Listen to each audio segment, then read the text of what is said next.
Timbalan Nazir Masjid Al-Khairiyah Encik Zulkarnain bin Saleh. Majlis dengan segala hormatnya menjemput dan mempersilakan. Wa'alaikumsalam masyhur.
Tuan-tuan dan puan-puan hadirin sekalian, mati adalah bercerai roh dari badan.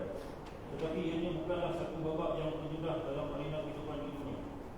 Malah ianya sebagai satu proses sementara bagi menempuh kehidupan yang kekal abadi yang bermula dari alam kubur. Setiap makhluk ini tidak terlepas dari mati. Firman Allah Subhanahu Wa Taala, setiap yang bernyawa pasti akan merasai mati, dan sesungguhnya pahala kamu akan dibalas pada hari kiamat. Surah Al-Imran ayat 185. Kematian akan mengejar kita ke mana saja.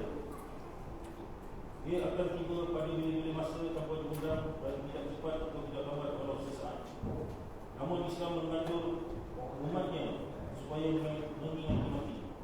Sama ada cara menolong menggambarkan saat-saat kematian itu ditempuhi, menziarahi orang sakit, menziarahi kubur, menguruskan jenazah, hantar jenazah ke kubur dan sebagainya. Mengingati mati adalah berbeza hukumnya dengan bercita-cita hendak mati. Kerana bercita-cita hendak mati yang nekat, yang putus asa, tidak sabar atas penderitaan adalah sifat orang Islam dan ditegah oleh syarak. Kerana nekat sedemikian kadang-kadang boleh membawa pembunuhan diri. Adapun memohon dipendekkan umur dengan sebab kezaliman yang berlaku dan tidak ada jalan bagi menghindarinya adalah diharuskan dengan cara bersandar. Dengan mengingati mati akan menimbulkan rasa takwa yang mendalam untuk menjunjung perintah Allah Subhanahu Wa Taala dan meninggalkan segala larangannya, serta bersungguh-sungguh berusaha memperbanyakkan harta kebajikan dan pelajaran sama ada untuk diri ataupun berbani. Timbul rasa kasih sayang serta muhabbat sesama manusia, khususnya keluarga, jiran dan masyarakat setempat yang kelak disebut orang dengan kebajikan. Tuan-tuan dan puan-puan hadirin sekalian, khusus pengurusan jenazah adalah satu inisiatif pihak masjid untuk memberi ilmu fardu kifayah kepada ahli khayat masjid, memandangkan kesedaran jemaah dan ahli khayat yang kurang berpengetahuan bagaimana untuk menguruskan jenazah. Maka pada pihak masjid mengambil peluang untuk mengadakan program ini agar dapat menjadikan pelapis untuk menguruskan mayat jenazah. Objektif khusus adalah untuk melahirkan jemaah dan ahli khayat yang berilmu pengetahuan dalam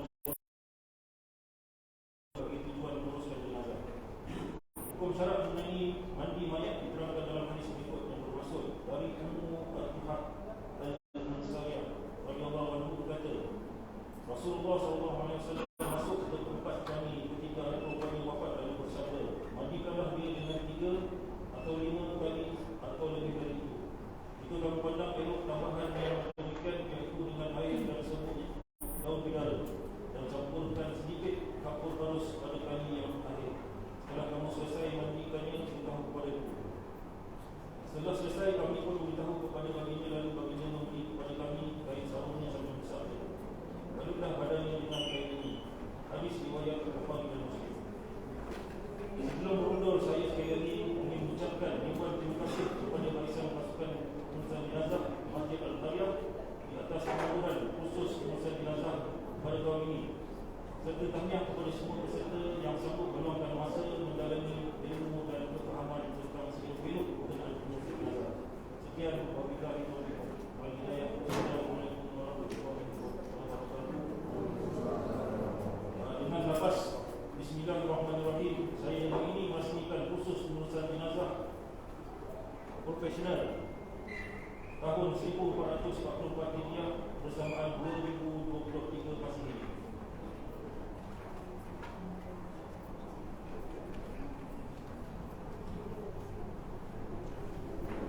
Alhamdulillah, dengan nafas Bismillahirrahmanirrahim tadi, maka rasmilah khusus pengurusan jenazah profesional anjuran Masjid Al-Qaryah dan Masjid Gombak. Hadirin dan hadirat yang dirahmati oleh Allah Azza wa Jalla sekalian, sedikit maklumat kepada semua yang hadir, insya-Allah. Slot yang pertama ini akan dimulakan, dan selepas itu pada jam 10.45 lebih kurang, kita akan rehat untuk minum pagi, dan akan disambung semula pada jam 11 pagi untuk slot yang kedua. Pada jam 11.30 pagi untuk slot yang ketiga, praktikal, dan lebih kurang jam 12.30 tengah hari nanti kita akan masuk ke slot yang keempat, itulah untuk soal jawab dan juga penutup. Dan insyaAllah pada jam 1 petang nanti majlis kita akan berakhir secara rasmi. Dan hadirin hadirat yang dirahmati oleh Allah SWT sekalian, untuk tidak merintahkan majlis, saya dengan ini menjemput dan mempersilakan Al-Fadhil Ustaz Muhammad Rafiuddin bin Zainal Rashid selaku pengurusi SPJM, sebab pengurusan jenazah Malaysia, untuk memulakan kursus pengurusan jenazah profesional kita pada pagi. Fadhil masyhur. Saya ambil. Tu di besar. Pakai ni. Pakai ni. Air sikit. Besar.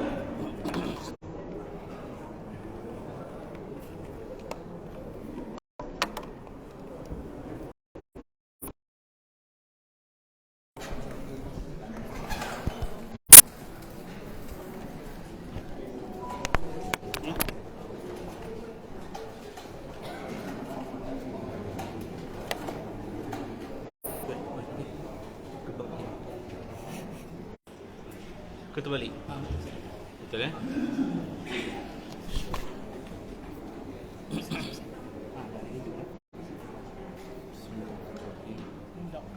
Baik. Okey. Assalamualaikum warahmatullahi wabarakatuh.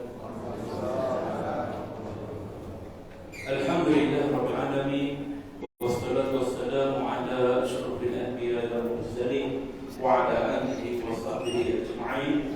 Asyhadu an la ilaha illallah wahdahu la syarika lahu wa asyhadu anna Muhammadan abduhu wa rasuluh. Allahumma shalli ala Muhammad wa ala ali Muhammad. Rabbi shrah li sadri wa yassir li amri wahlul 'uqdatam min lisani yafqahu qawli.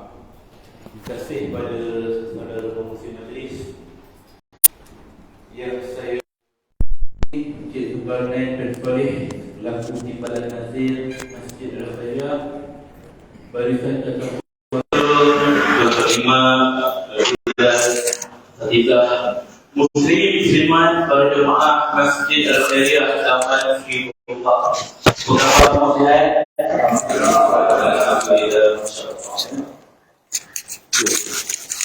Alhamdulillah, seperti mana yang dimaklumkan, pagi ini kita bersama untuk kursus pengurusan jenazah profesional. Ya, kenapa profesional kan? Maknanya selama ni kita buat tak profesional kan? Jadi di sini mungkin adalah perkara-perkara yang mungkin kita boleh ditambah baik. Ya, saya di hadapan tuan-tuan ini bukanlah orang yang mahir dalam pengurusan jenazah, tapi berkongsi pengalaman yang ada ni. Ya, depan saya ni saya yakin ada yang lebih lama daripada saya. Ya, ada yang lebih berpengalaman daripada saya. Saya hanya kongsi sebahagian apa yang ada lah. Ya, mudah-mudahan adalah manfaat untuk kita pada pagi ini. Jadi seperti mana dimaklumkan oleh pengurusi majlis kita tadi tentang atur cara program, jadi tak perlulah saya ulas lagi tentang perjalanan program. Ia telah ada 2 sesi, teori dan praktikal. Dan kita akan bersama dalam teori dan praktikal ni dalam tempat yang sama je. Nanti saya akan terangkan maknanya praktikal kenapa buat kat sini. Nanti saya akan terangkan. Sebelum tu, eloklah saya perkenalkan belakang-belakang NGO kami, ya, Skuad Pengurusan Jenazah Malaysia. Satu NGO peringkat kebangsaan. Jadi saya minta izin tuan-tuan untuk kita melihat satu tayangan video untuk video korporat kami. InsyaAllah. Tak ada orang. Duduk ya. Baik.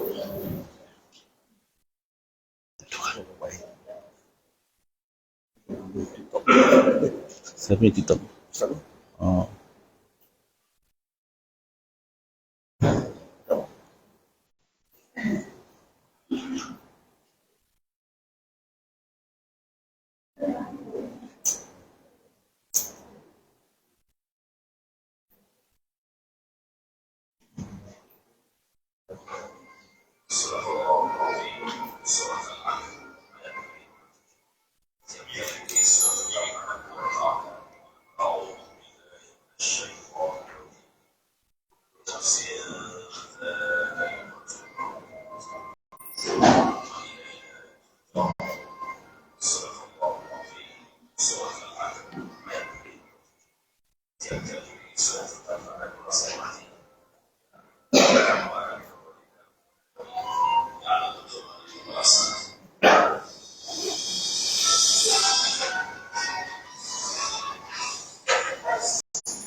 Baik. Baik, okey, itulah pengenalan tentang SPJM, satu NGO peringkat kebangsaan yang mungkin ada di antara tuan-tuan yang belum mengenali kami. Jadi SPJM ni ada yang tak dapat buku kecil lagi. Buku nota ada. Boleh angkat tangan nanti Ustaz akan bagi belah belakang sana. Okey. Yang buku tu mana? Kita boleh ambil contoh. Buku besar. Ada dah. Okey. Jadi SPJM ni berdaftar daripada tahun 2018 dan kami bergerak di seluruh Malaysia, termasuk Sabah dan Sarawak dan juga sebahagian negara di luar sana. Jadi tuan-tuan, bersama tuan-tuan saya bekalkan buku kecil, panduan ringkas. Itu untuk 3 topik awal yang kita bincang pagi ni. Itu sebagai hadiah saya pada tuan-tuan dan puan-puan. Iaitulah bagaimana berhadapan dengan orang yang baru meninggal, bagaimana orang yang tengah nazak, orang yang baru meninggal, dan juga dokumentasi. Dokumentasi apa? Perkara-perkara yang bila kematian apa yang kita perlu buat. Kadang-kadang ada orang yang dia jam kepala dia, tak tahu nak buat apa. Meninggal malam hari, tunggu sampai besok. Besok barulah cari masjid nak uruskan jenazah. Tapi dia tak buat report polis, dia tak panggil medical untuk cek hidup lagi ke tidak. Maka benda ini yang kadang-kadang menjadi urusan jenazah tu patut boleh diselesaikan pagi, tunggu sampai ke petang. Ini tujuan kita belajar dokumentasi. Tapi yang tuan-tuan dapat tu dalam buku kecil, itu sekadar perkongsian saya pada tuan-tuan, saya edarkan secara percuma. Kalau nak yang lebih daripada tu, dia kena bayar lah pula, kan? Kena percuma, kan? Boleh dapatkan buku macam ni lah. Yang saya sendiri yang susun, yang saya tulis, pengurusan jenazah mudah sahaja. Dia bukan hanya urus jenazah biasa. Termasuk saya sertakan kaedah pengurusan jenazah reput, berisiko tinggi, mayat terbakar, COVID-19, semua di dalam ni. Siap dengan solat jenazah, termasuklah pengebumian dan juga bacaan talqin, semua di dalam ni. Ada. Bagus soalan tu, kan? Dia terus potong berapa, kan? Kalau makcik beli kat Shopee, saya beli makcik, boleh RM35 kalau kat Shopee. Tapi untuk peserta kursus kita pada pagi ini, saya jual RM40. Okey. Kat Shopee RM35, kat sini RM40. Oh, boleh lah. Tapi saya tak jual satu ni. RM40 tu dengan buku yang kedua. Makna satu RM20 lah, dua RM40. Ini buku apa pula? 40 kisah orang mati. Ini berdasarkan pengalaman saya lah. Mana yang saya rasa boleh dikongsikan, saya kongsikan. Setiap kematian ada kisahnya. Dalam buku ni tuan-tuan dan puan-puan jangan fikir macam cerita Mestika lah. Tak ada tanah kubur ke, tak ada cerita pelik-pelik, lidah terjelik ke, mata terbiak ke, tak ada. Ini semua cerita yang baik-baik je saya share, kan? Tanah kubur tu cerita diorang lah. Ini cerita baik je. Maknanya kita boleh ambil tiba pengajaran kat sini, insya-Allah lah. Boleh dapatkan pada urus dia kami nanti kat luar sana, insya-Allah. Baik. Baik. Untuk kursus kita pada pagi ini, kita ada teori dan praktikal. Okay? Mungkin kita berpandukan slide yang ada disediakan di depan. Tak boleh connect lagi ni. Mana? Oh, tak ada. Okey. Oh, tak keluar. Mana? Dia punya tu? Okey, tak apa. Dalam bab teori nanti kita akan terangkan 4 perkara, bagaimana orang sedang nazak, bagaimana orang yang baru meninggal, kemudian dokumentasi dan juga rukun pengurusan jenazah. Okey. Dan dalam bab praktikal nanti saya akan terangkan 4 perkara berkaitan dengan rukun pengurusan jenazah itu sendiri. Mandi, kafan, solat dan ke bumi. Praktikal nanti tuan-tuan dan puan-puan, kalau bersama dengan saya, kursus bersama saya jarang menggunakan praktikal mandi yang betul. Makna kata tak ada guna air. Setitik pun tak guna. Kan? Sebab apa? Saya dalam kursus begini, dah 11 tahun saya kendalikan kursus begini. Ikut pengalaman saya, kalau kita waktu praktikal nanti, guna air waktu mandi, dia akan jadi 2 musibah. Ada 2 musibah akan berlaku. Kan? Musibah pertama apa dia? tuan-tuan dan puan-puan banyak main air. Kan? Itu confirm. Pasal apa? Pasal yang jadi model nanti kawan-kawan. Tu jamlah dia nak kenakan kawan dia curah muka air kat muka dia geletek kaki kawan dia. Akhirnya jadi banyak main. Kan? Itu biasa. Kan? Tak fokus. Yang kedua musibah apa? Yang jadi model tu nanti mesti balik demam panas. Bukan sebab apa demam panas? Sebab bukan kerana badi mayat, tapi kerana tuan-tuan dan puan-puan akan banyak soalan waktu mandi nanti. Lagi banyak soal, lagi lama kawan tu kena mandi. Gigil, ustaz ni air apa? Ustaz berapa kali siram? Berapa kali? Lagi banyak lagi tu. Bila nak habis ustaz gigil kan? Jadi kita pun khazaf kan. Makna kata hilangkan air tu. Tak payah guna air, kita hanya guna kaedah simulasi. Simulasi tu cara nak pusingkan mayat, nak buang najis dia macam mana. Ini kaedah yang lebih praktikal lah, yang semua boleh nampak dan faham. Ya? Dalam bab kafan, insya-Allah kita akan bahagi kumpulan lelaki dan wanita. Ya? Di dalam juga maknanya tak perlulah kita pergi ke tempat kafan bilik masjid ni ke, tak perlu. Kita buat kat sini. Dan persoalannya ialah siapa yang nak jadi model. Nanti kalangan tuan-tuan lah perempuan kan. Siapa jadi model tuan-tuan? Insya-Allah ya. Pertama, insya-Allah panjang umur dia. Jadi model insya-Allah panjang umur. Saya tak kata garanti sebab ini berdasarkan pengalaman. 5 tahun lepas ada satu hamba Allah tu, dia jadi model. Tapi sampai hari ni dia hidup lagi. Kan? Siapa orang tu? Saya sendiri. Kan? Testimoni kan? Jadi jangan takut, insya-Allah panjang umur kan. Yang kedua, siapa jadi model? Insya-Allah dia dapat satu pengalaman, experience yang mana orang lain tak dapat. Kalau tuan-tuan cerita, saya pernah pergi London, orang lain pun pernah pergi jalan ke sana Thailand, pernah. Orang kata saya pernah masuk ke hotel ni, pernah. Makna pengalaman yang kita lalui kat dunia ni ramai orang dah pernah lalui. Tapi pengalaman duduk dalam kain kafan ada tak orang lalu?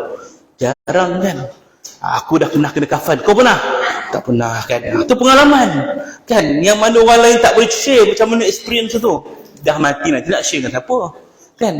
Ni hidup ni kita nak share. Yang ketiga yang jadi model nanti, insya-Allah datanglah keinsafan pada dia. Menggigil tu, ya Allah, tobat lepas ni aku tak buat dah ya Allah kan. Dia nangis seseorang kan. Mudah-mudahan hidayah datang pada dia. Dan yang keempat yang paling best, siapa jadi model nanti? Minta kawan dia waktu dia dah kena kapan tu, snap gambar muka dia, buat profile picture. Lagi seronok tuan-tuan, kita buat video daripada kaki sampai kepala, post kat TikTok, FYP kan. Ya, boleh dah. Okey, insya-Allah. Jadi jangan takut jadi jenazah ya. Satu pengalaman. Sama tuan-tuan, jangan ada guna kuasa veto pula awak jadi kan. Tentang dia dah tua, dia suruh muda kan. Dia kata pula, awak kecil senang kita uruskan. Ingat orang kecil dia meninggal kan. Sesiapa pun boleh ya. Baik, bagaimana harapan orang nazak dan sebagainya ya. Okey tuan-tuan, kita ambil kepada topik yang pertama ya, bagaimana berhadapan dengan orang yang sedang nazak, sakaratul maut. Sakaratul maut ni kalau kita faham dari segi bahasa, sakarat itu maksudnya mabuk. Maut itu kematian. Mabuk diambang kematian. Jadi orang mabuk ni macam mana keadaan dia? Tuan-tuan pernah mabuk tak? Takkanlah mabuk Ustaz. Kalau kita sebut mabuk, orang fikir toddy lah, brandy lah kan. Tak semestinya. Itu mabuk arak. Boleh jadi kita mabuk naik kenderaan, mabuk lah pening kepala. Mabuk naik kapal, nak muntah, mabuk laut. Mabuk naik flight, mabuk kan. Mabuk cinta asmara, mabuk juga kan. Macam mana mabuk cinta asmara tu? Tak pernah dengar lagu tu? Jangan, ompok orang jangan diidam. Dia tak kira mak, dia nak juga semilah tu. Faham tak? Tunang orang dia nak juga kan. Tu mabuk lah tu kan. Ya tuan-tuan ya, saya ni asal apa ni? Rehat. Tak apa. Saya ni berasal daripada Kuala Pilah. Lebih tepat Juasih. Kok terkeluar bahasa kampung saya, minta maaf lah ya. Baik-baik faham lah ya. Ada orang Muslim sini? Ada? Mesti ada punya. Orang Islam ni serata dunia ada. Kan? Baik tuan-tuan. Okey. Orang yang mabuk, dia tak dapat beza mana kanan, mana kiri, mana depan, mana belakang, mana betul, mana salah. Dia tak dapat beza. Dia perlu orang bimbing dia. Demikianlah orang yang nazak ketika nak mati. Dia perlu dibimbing.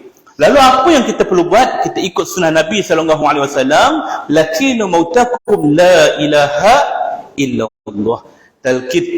Talkinkan, ajarkan pada orang yang nak mati ni kalimah la ilaha illallah. Macam mana kita nak ajarkan dia? Kan? Waktu bila? Waktu dia dalam keadaan terbaring, dia dalam keadaan kita nampak macam dia dah sesak nafas, dalam keadaan dia ajal dia nak datang, kan? Waktu tu kita bisikkan dekat telinga dia. Kanan kiri tak kisah. Kita sebut la ilaha illallah sahaja. Tak payah panjang-panjang. Kadang-kadang kita ni terpengaruh drama swasta. Orang tengah nazak, dia mengucap panjang. Ikut saya bang. Asyhadu an la ilaha illallah. Yang heran tengah nazak tu boleh ikut. Asyhadu an la ilaha illallah. Siap sambung. Wa asyhadu anna Muhammadur Rasulullah. Siap makna aku bersaksi. Ini semua pembongak kan. Nak tunjuk husnul khotimah siap jari macam ni kan. Ini semua sinetron, drama Melayu selalu buat. Hakikatnya orang nak mati ni nak sebut kalimah Allah pun bukan perkara yang mudah.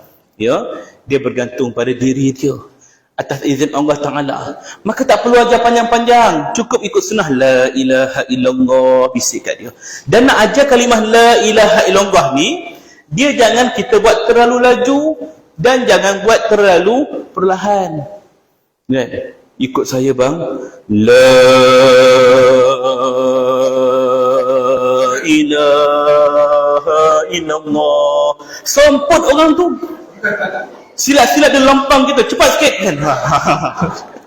Jangan selalu slow. Dan jangan terlalu laju pula.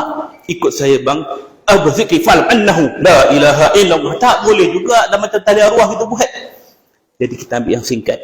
La ilaha illallah.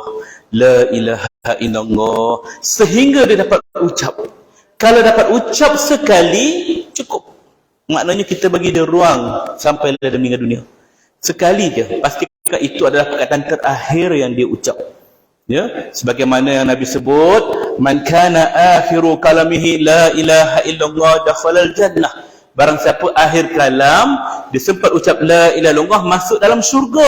Jadi kita nak kalimah tu kalimah terakhir. Kalau dia dah dapat ucap sekali, cukuplah, tak payah paksa dia banyak kali. La ilaha illallah, dia dapat sebut alhamdulillah. Teruskan lagi bang, teruskan lagi bang. La ilaha illallah, teruskan lagi. Nak ambil tasbih ni. Jangan. Dia tengah terseksa, biar dia pergi dengan tenang. Ya? Ha? Kalau tak dapat la ilaha illallah, sebut Allah pun boleh. Yang penting kalimah itu yang terakhir di bibirnya.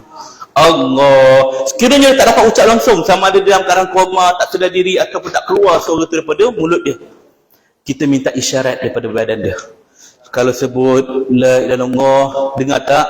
Cuba gerakkan mata, bagi isyarat. Gerakkan jari. Waktu tu dalam keadaan dia sakit. Bukan semua orang berpeluang dapat sempurna. Kita waktu hidup ni dapat sebut, tapi kita berat nak sebut. Malas. Tapi bila nak mati, kita nak sebut, tapi tak mampu. Sebab ia bergantung kepada izin Allah. Yusabbitullahu allazina amanu biqaulis sabit fil hayatid dunya wa fil akhirah. Allah dia teguhkan ucapan orang beriman dunia dan akhirat. Kalau orang beriman, kalau orang beramal soleh, ketika dia nak mati, dia pasti dapat ucap sebut kalimah tu. Walaupun dia mati seorang-seorang kat rumah. Banyak kes kan mati seorang kat rumah. 3 hari dah meninggal kat rumah. Siapa tahu? Tak tahu. Waktu di hujung usia dia, siapa yang ajar dia kalimah tu? Kalau dia orang beriman, Allah yang akan ingatkan kalimah tu pada dia. Dia pasti akan dapat sebut. Wa yudillullahu zalimin. Dan Allah boleh pesongkan, sesatkan orang yang zalim. Di hujung usia, ketika dia nak mati, walaupun ramai orang kerumun dia ajar kalimah la ilaha illallah, kalau Allah tak izinkan, kalimah tu takkan keluar daripada gorgorah dia, tekak dia. Takkan. Wa yaf'alullahu ma yasha. Allah boleh buat apa sahaja yang dia kehendaki. Jadi tahu kita macam mana. Lebih dia kenal kita daripada kita kenal diri sendiri. Kan? Maknanya bergantung pada amal kita lah. Maka kalimah ini ialah kalimah yang mana kita nak menentukan kejayaan kita sebenar kat dunia ni. Bukan kerana kita ni berjaya dalam kerjaya, berjaya dalam keluarga, berjaya dalam pendidikan. Tidak, itu dunia. Penghujung kita itulah menentukan kejayaan sebenar kita. La ilaha illallah. Ya, baik. Yes, silakan Tuan. Kalau orang yang bisu dengan pekak sunat je.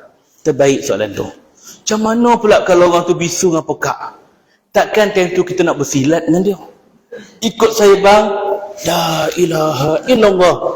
Sebab dia tak reti nak cakap kan, betul tak tu kan? Maka dalam hal itu kita ikutlah diri kita. Kita boleh bercakap, kita bisik saja kat dia. Dia dapat ucap ataupun tidak dengan cara dia, Allah Ta'ala yang izinkan. Kita sebut ini bukan menentukan dia dapat ikut. Kita sebut kalau ini sunnah Nabi. Maka kita buat la ilaha illallah, kita dapat pahala. Dia sebut atau tidak, kita pulang pada Allah. Bahkan pada orang yang bisu dan juga pekak, kita sebut saja la ilaha illallah. Tak payahlah orang lain tegur, tak payah cakap lah, dia kan dengar kan. Tak payah tegur lah kan. Itu bahagian dia, ya. Wallahu a'lam. Tu pun kemampuan dia. La ilaha illallah, dia pun buat gini kan. Masya-Allah, baguslah tu. Dia genggam kalimah tu kan. Maknanya dipegang. Kita nak dia pegang kalimah tu. Itu yang pentingnya. Ya. Betul. Walaupun tak dapat lafaz, ikut kemampuan dia. Dalam hati. Ketika orang tu tak bagi isyarat apa-apa langsung. Dia tak dapat sebut, isyarat pun tak ada bagi apa-apa, kemudian dia meninggal dunia. Waktu itu kita akan bersangka baik. Husnuzon. Dia mungkin sebut, dia mungkin tunjuk isyarat, cuma kita yang tak sedar, kita tak perasan. Maknanya apapun penghujungnya kita sangka baik, disebut insya-Allah. Macam tu saja. Ya, walaupun orang kata, "Macam mana bang, dia dapat sebut tak?" Insya-Allah dapat sebut. Cakap macam tu je. Sangka baik itu lebih baik. Baik, itu yang pertama. Okey. Yang kedua, bacakan mana-mana surah dari Al-Quran di sisi sakit. Apa-apa surah pun boleh, kerana Nabi sebut Al-Quran syifa. Quran itu penawar, penyembuh. Bacalah apa-apa surah pun, Al-Fatihah ke apa ke. Antara yang disyariatkan ialah bacalah surah Yasin. Pada orang yang hampir meninggal dunia, orang yang sakit, baca surah Yasin. Pada orang yang koma, tak sedar, kita bacakan surah Ar-Ra'd kepadanya. Dan ada di antaranya ketika Rasulullah SAW sendiri dalam keadaan nazak, sakarat, Siti Aisyah radhiyallahu anha membacakan dua surah yang ringkas. Qul a'udzu birabbil falaq dan qul a'udzu birabbin nas. Al-Falaq dan An-Nas. Itu pun dah boleh. Maknanya apa surah pun boleh, tak ada masalah ya. Sebab apa? Mudah-mudahan dengan bacaan Al-Quran kita dapat meringankan kesakitan dia, dapat memberi ketenangan kepada dia dan dapat menghindari daripada gangguan syaitan-syaitan. Itu tujuan dia. Ada orang tanya, boleh tak kalau kami pasang kaset kat sebelah dia? Kan dulu kaset, sekarang pakai telefon kan. Surah Yasin, main aja surah Yasin kat telinga dia kan. Boleh tak? Jawapannya boleh, tak ada masalah. Cuma yang disunahkan kita baca. Bacalah. Kalau macam kata kita seorang je baca daripada pagi sampai ke petang, susah juga kan. Orang lain tak nak baca. Jadi kita gunalah ganti. Sementara kita tak ada tu, bukalah ayat Quran. Mudah-mudahan suasana itu memberi ketenangan pada dia. Boleh ikhtiar kita ya. Baik. Yang ketiga, tunaikan apa jua hajat pesakit. Orang yang tengah sakit ni, dia kadang-kadang dia minta yang bukan-bukan. Kan? Dia minta yang bukan-bukan. Tunaikan sebaik mungkin. Kalau tak mampu, kita cakap yang baik-baik. Jangan marah dia. Tiba-tiba pukul 3 pagi, dia panggil kita. Tengah nazak ni kan. Nak air, kata dia. Kita pun ngantuk lah. Pergilah kat kowe tu, ambil air, guduk-guduk. Bagi dia minum. Dia tengok air suam. Wallahu a'lam. Yes. Ada orang yang panjang, ada orang yang pendek. Ya, bergantung pada aturan Allah lah. Ya. Tapi penghujungnya tu biasanya dalam keadaan dadanya mencudungak tinggi. Dia dah mula tak nampak orang lain. Dia dah mula meracau-racau. Itu tanda-tanda dia lah. Ada juga orang tak bagi tanda. Kematian tiba-tiba dalam tidur. Kan? Sesedar je dah keras kan. Bang, bangun bang. Dah tak ada dah. Tu biasa juga. Sepanjang musim Covid ni pun banyak orang ditidurkan. Waktu tu antara 50-50 dia bangun ataupun tidak. Ketika itu biasanya doktor ataupun orang yang bersama dengan dia akan minta dia syahadah dulu sebelum dia tidur kan. Tu mudah-mudahan dia peganglah kalimah tu. Jadi itu ikhtiar kita lah. Ya, baik. Balik pada tadi, kalau dia minta pukul 3 pagi, minta air, kita pun sediakan air. Nah, air bang. Tak nak air suam, kata dia. Sudah. Nak air apa? Nak Milo ke? Tak nak. Nescafe? Tak nak. Abang nak air apa bang? Starbucks? Kata dia. Sudah. Kau demand kau bang. Jangan marah dia, kan? Jangan marah dia. Waktu tu dia tengah sakit. Dia kadang-kadang minta benda yang bukan. Ketika itu kita tahan nafas. Kita mohon jangan sabar. Janganlah kita terus nak Starbucks. Kau tahu tak pukul 3 pagi mana kedai yang buka? Tahu tak Starbucks tu Yahudi, habis kita hujah semua kat dia kan? Jangan. Time tu tak sesuai. Ya. Kita cakap baik-baik.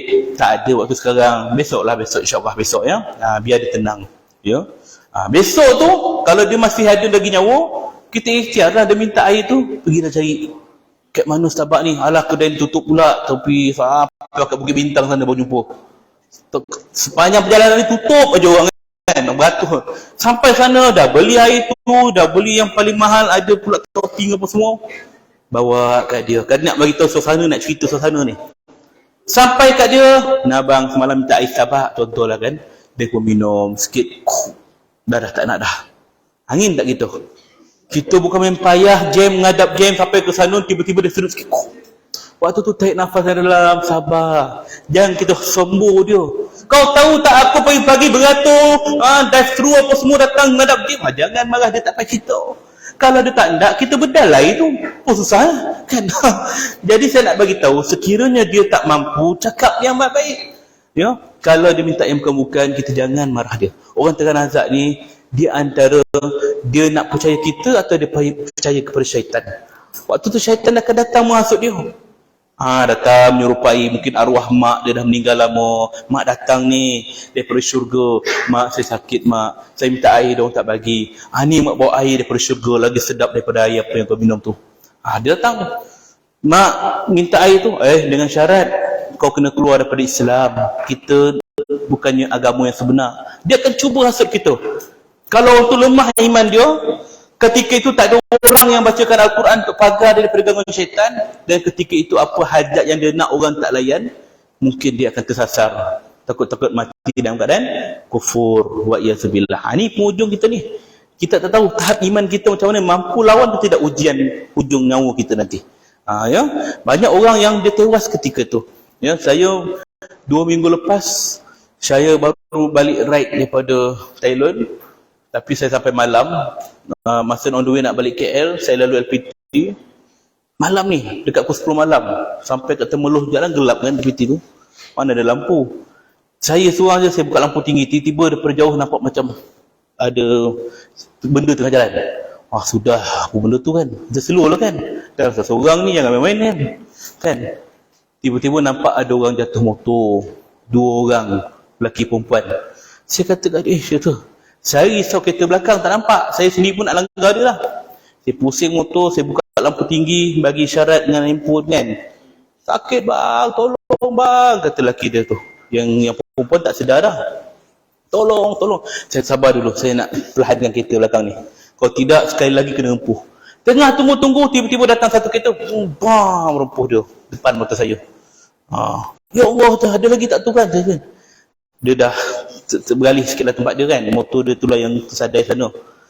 Tapi kereta tu terus jalan. Lagilah kan. Saya tahan. Dapat kereta berhenti dia 3-4 biji. Dah slow kenderaan tu. Barulah saya ambil dia. Tengok budak perempuan tu. Kepala dia terbelah ni. Terbelah tuan. Tapi masih ada lagi. Hidup lagi. Sudah ada darah muka dia kan. Dia nak cakap tak boleh. Sakit. Lepas tu dah cakap. Sebut Allah. Sadar sakit. Saya kata pada lelaki tu. Nak pergi mana ni? Nak balik Karak, kata dia, daripada Kuantan. Okey, ni siapa? Isteri ke? Ni tunang saya. Time kita kan kita nak ceramah dia. Kan? Tengah malam bertunang, pergi mana jalan? Tak kena lah kan? Kita pun katalah, sabar-sabar, awak tenangkan dia ya. Ajar dia kalimah la ilaha illallah. Tunggu kan. Sampai dia dah lemah, sangat darah dah banyak. Saya suruh tahan kepala kan. Sejam juga lah ambulans baru sampai. Tapi nak cerita bahawa di waktu tu sepanjang saya bersama dengan dia tu, nak ajar dia kalimah Allah pun dia macam nak sebut tak boleh. Bukan kita nak kata dia tak dapat, tapi nak katakan bahawa payahnya orang nak hadam ataupun nak dapat kalimah tu. Ya, bukan itu bukan penentu kita. Makna kata waktu hidup ini kita dapat sebut, di hujung usia belum tentu lagi. Jadi saya pun ambil renung ajak Allah, janganlah aku mati dalam keadaan begini kan. Makna kata tapi dia panjanglah umur dia, naik ambulans masih hidup lagi. Tapi Allah alam lepas tu. Tapi nak tunjuk bahawa di waktu kita sakit, kadang-kadang kita sebut kalimah Allah pun bukan perkara yang mudah ya. Itu pengajaranlah pada saya. Baik, tuan-tuan. Itu 3 perkara. Termasuk perkara yang keempat, tak ada dalam slide, tak ada dalam nota. Orang yang sedang sakit ini, kita bimbing dia supaya bersangka baik pada Allah. Husnuzon pada Allah. Sebab kadang-kadang bila kita ditimpa ujian, musibah, orang akan mengeluh. Aduh, sakitnya, ya Allah, kau ni aku macam-macam, dah buat semayang, aku buat puasa, aku buat, kau tetap bagi aku sakit. Kita mengeluh. Maka orang yang sedang sakit ni, kita bimbing dia supaya husnuzon pada Allah, sangka baik. Ya, sabarlah, Allah Ta'ala sayang kita ni, dia bagi ujian ni untuk tebus dosa kita. Mana ada, aku ni banyak dosa, neraka manalah Allah cabar aku. Waktu tu dia dah putus asa. La ta'natu min rahmatillah, jangan kamu putus asa daripada rahmat Allah. Pujuk dia. Sebab apa? Ada hadis qudsi menyebut Allah Ta'ala akan menurut pada sangkaan hambanya. Jika hambanya sangka baik pada Allah, dia akan dapat kebaikan. Jika hambanya sangka buruk pada Allah, dia akan dapat keburukan. Maka kita bimbing orang tadi supaya dia sangka baik. Ini penting. Bimbing dia jangan mengeluh. InsyaAllah amal kita orang Islam masuk syurga. Bagi tahu macam tu. Mudah-mudahan dapat bimbing dia sentiasa sangka baik kepada Allah. Habis topik pertama, orang yang sedang nazak. Ada persoalan tuan-tuan dan puan? Ada? Biasa macam ni lah. Dia round pertama dia, minit-minit awal ni dia tak panas lagi. Round macam ni dia dalam keadaan koma lagi, dalam keadaan separuh sedar kan. Masuk topik kedua dan topik ketiga dan punya hujung nanti dah minit-minit terakhir, masa itulah akan banyak soalan akan keluar. Tadi pengusi kata pukul 1 habis. Belum tentu tuan-tuan. Silap pukul 4 habis kan. Ya, tak apa, kita cuba ringkaskan nanti. Bagaimana berhadapan dengan orang yang baru meninggal dunia? Orang baru meninggal dunia, apa yang perlu kita ucap? Alhamdulillah meninggal tu. Innalillah. Betul lah tu. Innalillah wa inna ilaihi raji'un. Kalimah istirja. Kalimah musibah. Wa basyirus sabirin allazina idza sabathum musibatun qalu innalillah wa inna ilaihi raji'un. Berikan khabar gembira pada orang-orang yang sabar bila mana ditimpakan ujian musibah padanya, mereka berkata innalillah wa inna ilaihi raji'un. Daripada Allah kita datang, kepada Allah kita kembali. Ini kalimah musibah. Bukan hanya pada orang mati, orang sakit, orang yang kecewa, orang yang frust, orang yang kehilangan. Innalillah wa inna ilaihi raji'un. Bukan hanya pada orang Islam, pada orang kafir pun innalillah wa inna ilaihi raji'un. Kalau dulu trend kita asal orang kafir meninggal, kita sebut apa? Rip, torip. Komen semua rip. Apa benda tu rip tu? Rest in peace ustaz, kata dia. Rehat kau dengan tenang. Orang kafir meninggal tenang ke dia? Kan? Keyakinan kita, akidah kita, tenang ke dia? Tidak tenang. So ucapan tu tak boleh sebut. Apa hukum dia? Dosa, haram. Haram terus. Yes, sebab itu kan cara kita. Di zaman ketika Rasulullah SAW masih ada, Abu Talib waktu tu dalam keadaan sakit tenat, nak meninggal dunia. Waktu itu Rasulullah di tepi Abu Talib, bapa saudara dia ni. Pakcik ucap la ilaha illallah, kalau pakcik sebut, saya jamin tempat pakcik di syurga. Abu Jahal pun ada. Abu Talib, jangan kau ikut cakap Muhammad, dia tak betul. Kekal dengan agama kita. Setelah dipujuk, dirayu, akhirnya Abu Talib kata, ya Muhammad, anak buahku, aku kekal dengan agama nenek moyang kita. Maka matilah Abu Talib tanpa sempat mengucap syahadah. Dia meninggal dunia, lalu Rasulullah sedih, kecewa sebab apa tak dapat selamatkan pakciknya. Iman dia tak dapat selamatkan. Lalu Nabi pun kata, wahai pakcik, aku berjanji akan mendoakan keampunan Allah kepada pakcik. Dia nak doakan pakciknya yang tak beriman tadi. Maka turunlah ayat Al-Quran surah Taubah ayat 113. Tidak boleh mana-mana Nabi dan orang beriman mendoakan kepada orang musyrik. Sekalipun orang musyrik itu kaum keluarganya sendiri. Sesudah nyata orang musyrik itu tempatnya di neraka. Maka Nabi dapat teguran Allah bukan untuk Nabi saja, untuk kita juga. maka tak boleh doakan pada orang kafir yang dah mati. Yang masih hidup kita boleh doakan dia hidayah, yang dah mati tak boleh, ya. Maka ungkapan RIP, rest in peace, tidaklah sesuai dengan kita, dan itu hanya ucapan orang kafir kepada mereka, ya. Bila kita dengar kematian orang kafir, innalillahi wa inna ilaihi raji'un, siapa pun dia, itulah kalimah dia. Dan segala musibah yang berlaku pada kita, kucing kita mati, innalillahi wa inna ilaihi raji'un. Kita belayam mati, innalillahi raji'un. Ikan laga kita mati, innalillahi raji'un. Roket motor mati, innalillahi raji'un. Maknanya itulah kan. Apa saja pun boleh, betul ya? Baik. Yang kedua, ini penting juga. Orang yang baru meninggal dunia, kadang-kadang matanya naik ke atas. Waktu tu kita jangan lurus sangat. Tengok atas kan. Apa dia pandang tu? Tak ada apa-apa pun. Memang tak ada apa-apa, tuan-tuan. Dia pandang kerana Nabi SAW sebut ketika Abu Salamah meninggal dunia, waktu itu matanya naik ke atas, pandang ke atas. Orang pun belum cakap bukan. Macam kita lah kan, nampak pelik-pelik pada mayat. Apa kena mata dia tu kan? Ish, dia pandang apa tu? Adalah benda yang tak lepas tu. Kadang-kadang kita cakap belakang macam tu. Maka ketika itu pun orang-orang pun cakap belakang. Cakap Abu Salamah gini.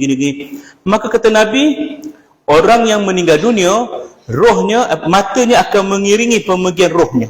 Roh akan keluar daripada ubun-ubun kepala. Mata akan mengiringi pemergian roh, kata Nabi. Maka kata Nabi, ucaplah yang baik-baik, kerana ketika ini, yakni ketika orang meninggal ni, malaikat mengaminkan semua kata-kata kita. Lepas tu kita ziarah orang, cakap yang baik-baik. Jangan cakap yang bukan-bukan. Cakap baik-baik. Nampak yang buruk pun cakap baik-baik je. Kita doa tu malaikat aminkan. Ya? Maka orang yang masa terbeliak, kita tutupkan mata dia. Tutup. Kemudian kita pun pergi belakang. Patah balik, buka kain balik, terbeliak balik. Waktu tu tuan-tuan, jangan lari. Ya Allah, dah masuk dalam tu raya dia, lari kan. Lari lah, jangan, sabar dulu kan. Itu kerana biasalah, dalaman kita, badan kita bila dah berhenti darah, bekulah darah kita. Urat pun menjadi tegang, bola mata kita akan masuk angin, dia akan mengembang. Dia akan menolak kelopak mata, mengembang macam ni. Sebab itulah kadang-kadang orang yang mati lemas, bila kita ambil mayat dia, mata terbeliak gini. Itu biasa, mengecut kelopak mata dia. Maka apa perlu kita buat? Kita tutup mata dia. Guna ikhtiar. Kalau orang mati, mata bukaan, tutup mata dia. Urut. Antara kaedah yang kita boleh guna ialah guna minyak. Kan? Minyak masak ke, minyak zaitun ke, ambil, urut perlahan. Satu peringatan, kalau guna minyak masak, pastikan minyak masak yang belum guna. Jangan yang dah masak ikan koli semalam tu diguna kan. Ambillah kat dalam mangkuk tu kan, yang peladak tu kan, ambil. Siap datang sini. Datang kucing jiran, jilat mata dia kan. Minyak dia yang belum guna, yang tidak. Tahulah minyak mahal kan. Kita ambil sikit je urut. Minyak zaitun, lotion baby tu, apa saja yang sesuai. Ya, saya kuliah dekat Kedah. Orang tu tanya dengan confident, "Ustaz, tempat kami banyak minyak gamat, bolehkah?" kata dia. Minyak gamat kata dia kan. Yang tidak kata, kalau rasa sesuai buatlah. Minyak cakapak, minyak cakapak saya tak terima kan. Kodeh mata mayat kebel nanti kan. Yang logik lah. Ada juga kadang-kadang dia akal saja. Ustaz nak tanya soalan lah, tak tahu lah betul ke tidak. Apa dia? Macam mana kalau kita guna minyak petrol? Oh Allah, asal boleh soal dia soal kan. Saya pun jawablah ikut laras dia. Minyak petrol haram bang, tak boleh guna. Tak boleh guna langsung. Pasal apa Ustaz? Pasal bukan pada tempatnya. Petrol pun mahal sekarang ni, jangan bazir kan. Yang logik lah. Kita urut perlahan sehingga mata tertutup rapat. Dah tutup dengan kain, kita pun pergi. Patah balik, orang nak tengok, terbuka lagi mata dia. Pun jangan lari juga tuan-tuan. Ya, apa pun kita sangka baik saja. Carilah benda-benda berat ataupun sedara berat kat mana ada kat rumah kita. Kalau tak ada kat luar tu banyak batu kerikil. Batu di shilling pun boleh kan, batu kerikil. Cek batu tu. Batu tu confirmkan tu batu. Takut-takut kita dah letak cair. Tak kucing pun kan, payah juga kan. Confirmkan, bersihkan batu tu, letak kat kelopak mata dia tu. Nak memberatkan kelopak mata dia. Kau tak ada batu, jangan guna bata. Tu sebelah rumah tu ada ubat rumah dia dekat batu kan. Ambil potong dua, tambah kan letak. Tak logik lah ya.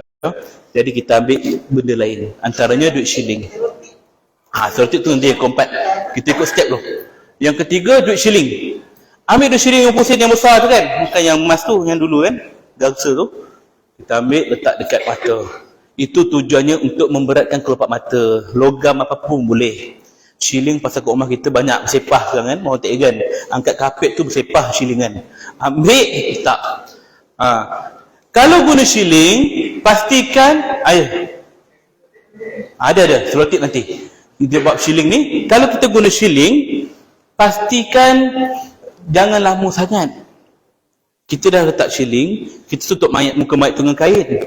Lepas tu lekalah balas WhatsApp, layan tetamu yang datang, pergi ke dapur. Jiran-jiran mula bertandang.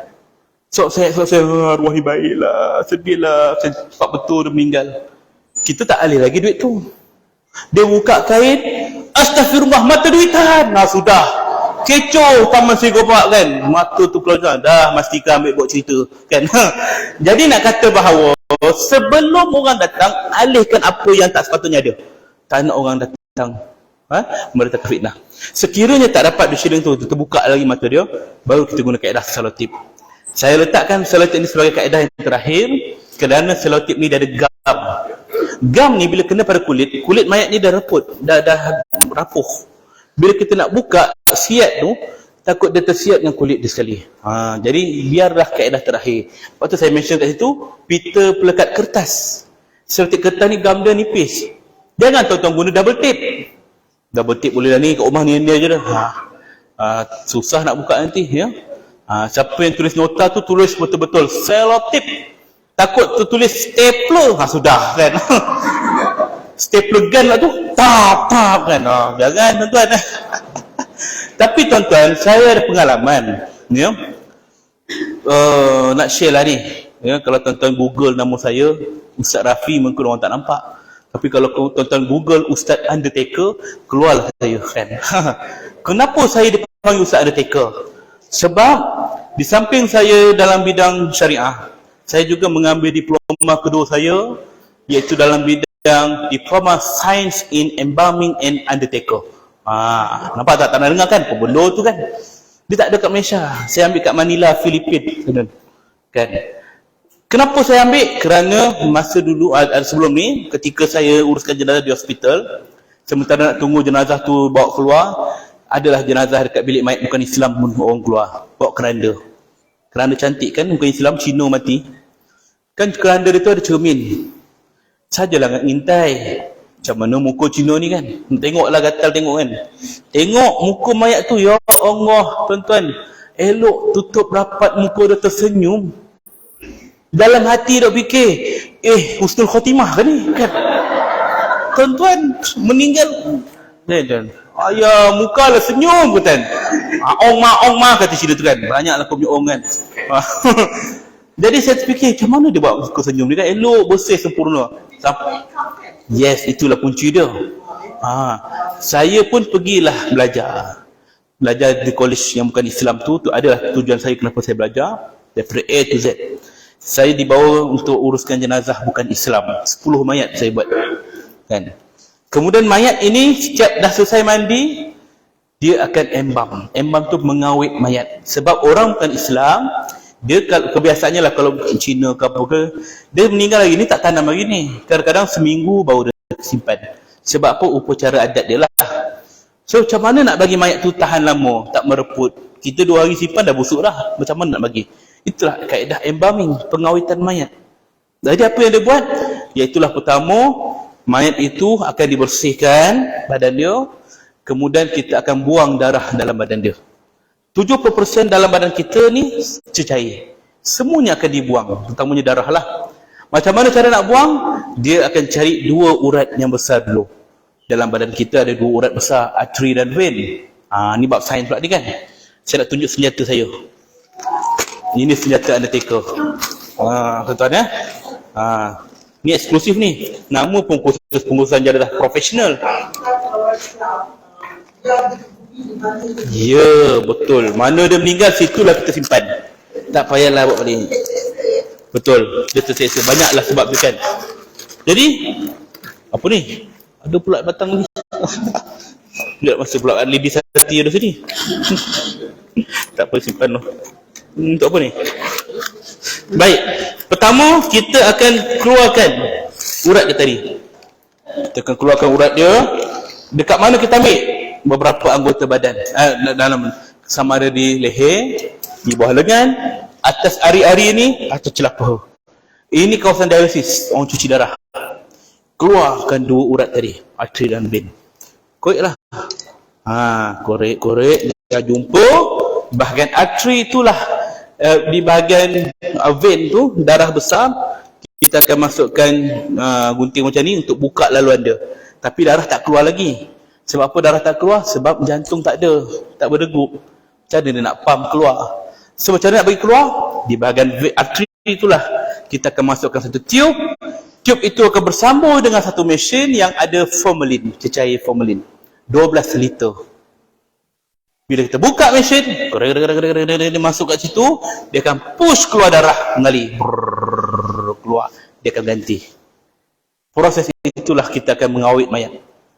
Masa proses itu, darah akan keluar, maka ubat tu akan masuk, dia akan mula mengeraskan badan jenazah. Sebelum mayat tu mengeras, kita boleh buat macam-macam bentuk yang kita nak. Ikut pada keluarga dia. Nak macam mana ini mayat? Ini macam kah? Ya, ini macam boleh. Dia macam ni boleh.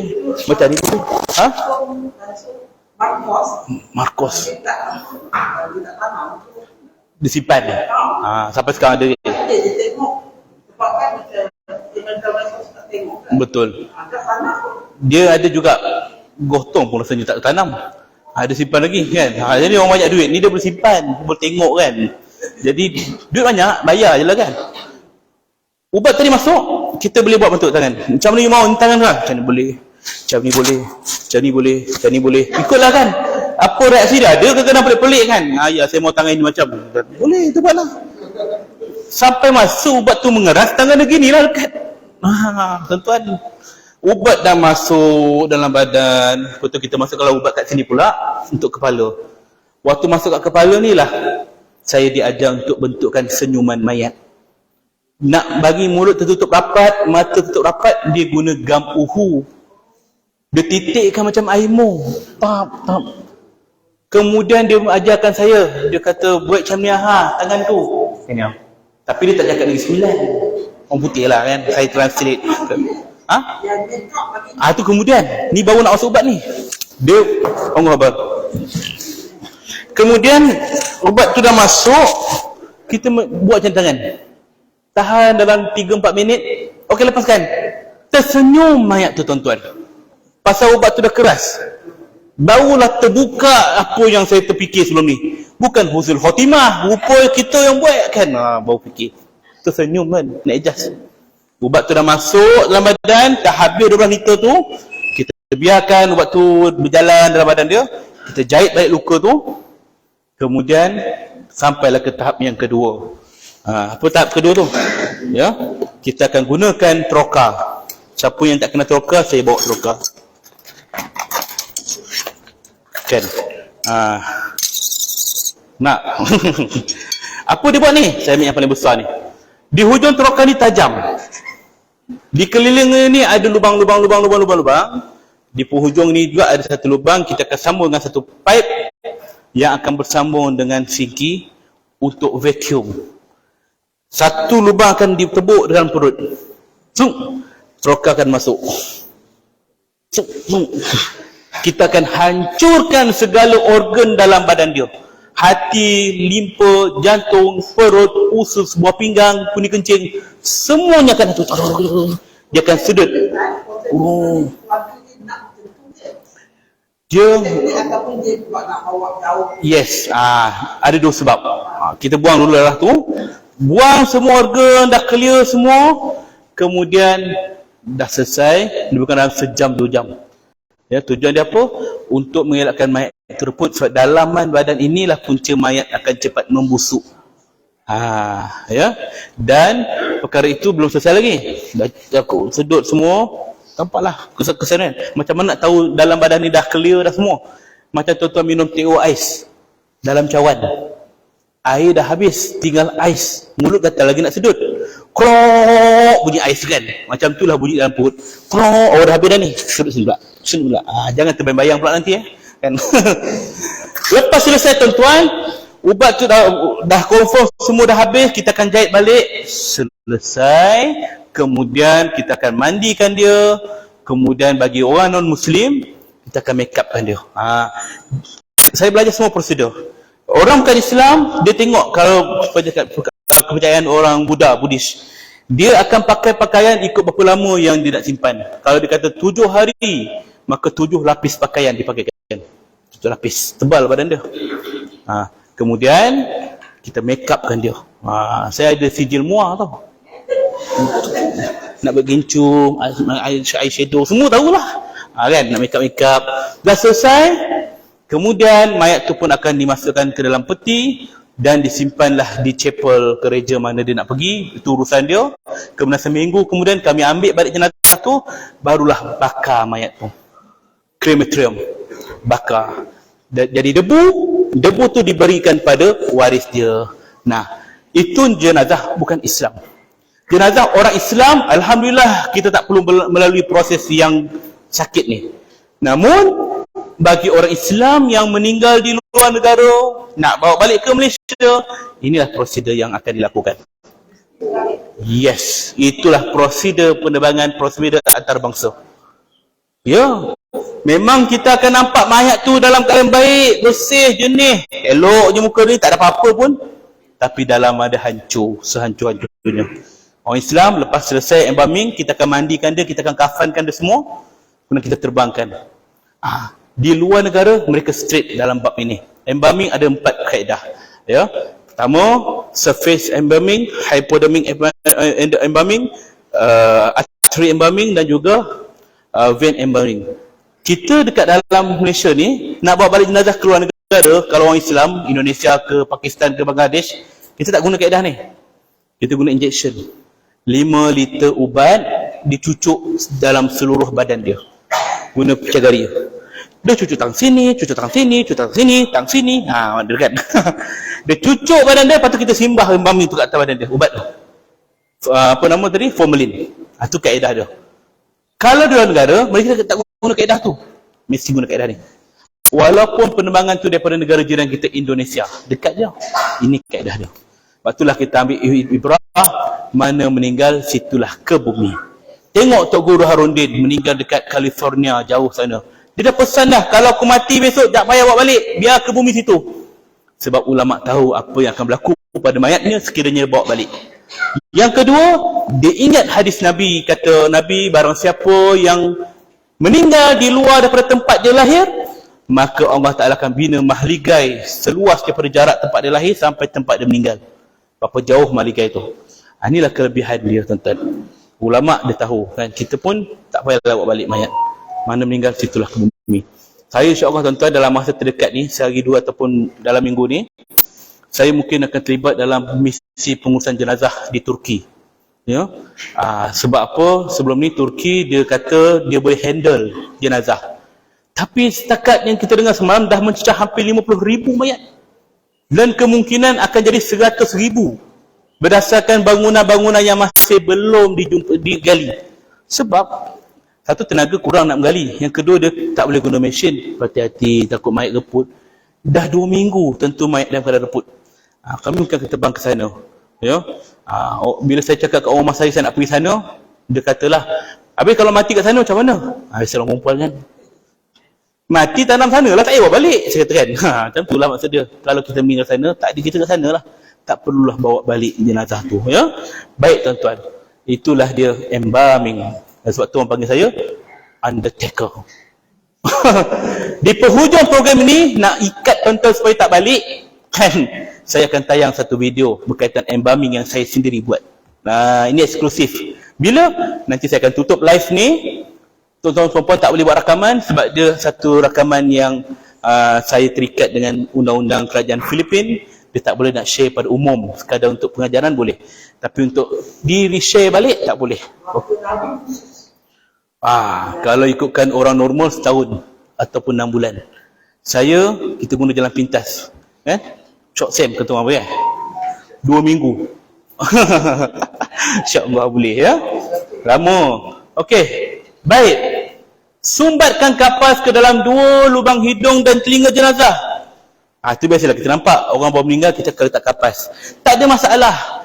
Kita disarankan sumbat kapas ke dalam kedua ni lubang hidung untuk apa? Apa tujuan kita masukkan kapas? Tuan-tuan? Ya, pertama untuk mengelakkan darah dalam badan keluar mengalir. Yang kedua untuk mengelakkan apa? Binatang masuk, betul. Kucing, rimau kan masuk. Serangga. Saja usik macam ni. Serangga. Kalau binatang tu yang besar kan. Semut. Kalau ada lalat ke, lipas ke, dia akan masuk ikut lubang yang terbuka ni sebab dia tahu dalam badan dia dah mati. Dah reput. Maka untuk mengelakkan mereka menghidu dan masuk, kita tutup dengan kapas sekadarnya. Orang kita bukan sekadarnya, selagi boleh. Itu masalah dia. Boleh lagi ni, sumbat lagi. Boleh lagi ni, boleh lagi ni. Kebal hidung mayat tu. Masalahnya time nak mandi tu kita nak buka balik. Ya Allah, apa kembang hidung mayat ni? Tarik kapal tu, la ilah Allah, daripada tekak kan. Jangan kita seksa jenazah. Sedikit saja tuan-tuan untuk blok laluan tu. Kalau dah kapas tu dah basah dengan darah, tukarlah, apa masalah. Tukar yang baru ya. Baik. Kemudian yang keempat, keluarkan gigi palsu dan tutup mulut jenazah. Gigi palsu yang keluar masuk tu. Gigi palsu kan. Kalau macam ada yang tanam tu tak apa. Ni yang keluar masuk tu, yang malam-malam dia tidur dia tak ancawan. Kelekang. Kan? Pagi subuh dia ambil balik. Cucu datang tengok air dia minum. Kan? Dulu orang guna gigi palsu macam tu, sekarang banyak yang tanam. Kenapa kita kena keluarkan? Sebab apa? Takut waktu dia meninggal, dia baring. Dia akan tergelincir masuk dekat cekak dia ni. Macam mana kita nak keluarkan nanti? Susah. Yang dia guna gigi kat sini sangkut macam mana? Tu apa pula mulut kat bawah tu? Orang kata kan. Orang akan bertanya. Jadi alihkan sebelum dia krem, kejang bahagian mulut dia. Kalau gigi yang dah tanam, sekarang ni semua orang gigi palsu dia tanam kat gusi. Maka janganlah kita keluarkan. Mentang-mentanglah palsu nak keluarkan. Ni gigi palsu ni tak boleh ni. Minta pelayar. Kata dia pandai pula minta pelayar. Bismillahirrahmanirrahim. Tak, cabut. Ya Allah, gigi betul. Salah. Sudah, masalah lain. Yang kau pergi cabut apa? Tak payah cabut. Biar je. Walaupun dia pakai yang besi tu. Apa panggil tu? Braces. Jangan pandai minta screwdriver. Tak screwdriver. Tak boleh ni. Dicungkil lah. Dah darah mulut ayat tu kan. Dia tak boleh cabut, biarkan. Jangan kita paksa dia. Ya, termasuk dalam hal gigi palsu tadi yang boleh keluar masuk. Sekiranya hal itu mengaibkan dia, lepas kita dah mandi, kita bersihkan gigi, masukkan balik gigi tu kat mulut dia. Supaya apa? Tidak mengaibkan dia. Nanti kawan-kawan ziarah dia, apa lopong yang mulut tu? Tak ada gigi punya. Dah gelak kan? Kan mengaibkan dia, selama ni dia punya lah, jaga baik-baik. Bila dia mati, kita aibkan dia. Maka jaga baik-baik ya. Baik. Kemudian ambil kain sebesar tunur bawal tu bidang 45 kan. Saya kata kain macam ni kan. Ikat. Daripada bawah dagu ni ikat. Naik ke atas. Macam ada gambar tu kan. Namanya ialah ikatan pocong. Perkataan pocong yang kita panggil hantu pocong asalnya daripada ikatan pocong. Tujuannya untuk tutup mulut. Tuan-tuan, itu sunnah. Ya, dapat kat kita panggil hantu pocong, bandar pocong, bukit pocong, selda pocong, semua nak pocong kan. Ini asal perkataan pocong, ikatan tadi ya. Baik, untuk elakkan mulut terbuka. Alright. Yang kelima, tukar pakaian jenazah dengan pakaian yang bersih dan mudah ditanggal. Buka awal. Orang baru meninggal, tangan dia lembut. Kita nak buka baju, tangan kita macam mana? Ke atas kan? Nak buka baju, tangan kita mesti ke atas. Kalau orang tu dah lama meninggal, dia dah keras. Macam mana kita nak bagi naik atas tangan dia? Maka terpaksa gunting. Sayanglah kan, baju tu mungkin boleh buat kenangan, simpan. Maka sebab dia baru meninggal, buka. Kemudian tutup aurat dia dengan pakaian yang mudah tanggal. Biasa orang lapik dengan kain batik, kain pelikat, Kan? Jaga aurat dia, tutup betul-betul. Kalau orang perempuan, pastikan aurat termasuklah rambut dia, tutup. Kan? Pakaikan tudung ke apa-apa nak tudung ke, tutup. Sebab orang nak tengok muka dia nanti. Jangan time nak tengok, buka kain nak tutup muka dia, nampak rambut dia mengerbang. Kenapa tak pakai tudung ni? Tak apalah Ustaz, arwah dulu free hair. Kita pula pandai-pandai. Kan? Dia free hair, dia punya pasal. Bila dia mati, tanggungjawab fardu kifayah pada kita. Jaga aurat dia, ya. Depan, belakang. Ini penting juga. Orang perempuan kadang-kadang bila nak alih jenazah, pastikan belakang pun jaga juga.